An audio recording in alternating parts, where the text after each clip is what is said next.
My name is Bev Postma, and when they asked about our favorite psalm, I knew right away mine was Psalm 91. And the reason is 2.5 decades ago, one of my favorite speakers, he's very prophetic, and he said that God told him to spend a whole year on Psalm 91. And I thought, well, there must be a lot of treasure and it must be important to God. So I decided to spend a couple weeks on it. And the whole psalm is just wonderful, a psalm of protection. It is, he who dwells in the shelter of the Most High will rest in the shadow of the Almighty. I started praying it for myself. Also, it was important because I could put my friends and family in there too if they were going through something.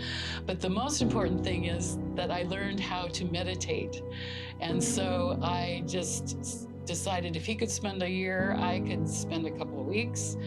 And I just started delving into it and realizing some things about it that it's present tense. I can dwell in the shelter of the Most High, which was amazing. And so I spent weeks just chewing on that and trying to understand how that could be.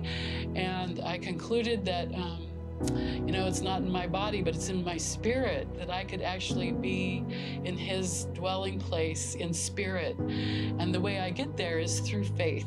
Anyway, this was glorious for me to figure out.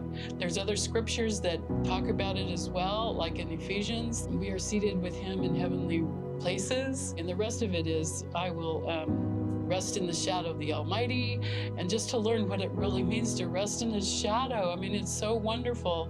And so I have a warm spot in my heart for Psalm 91, and because it was the beginning of a stepping stone to realize how Scripture is alive and how it's not just a theology that we think about in our brain, but it is actual truth that we can live out in our heart.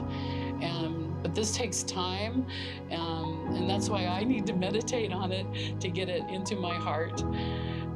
So I'm very thankful for this psalm.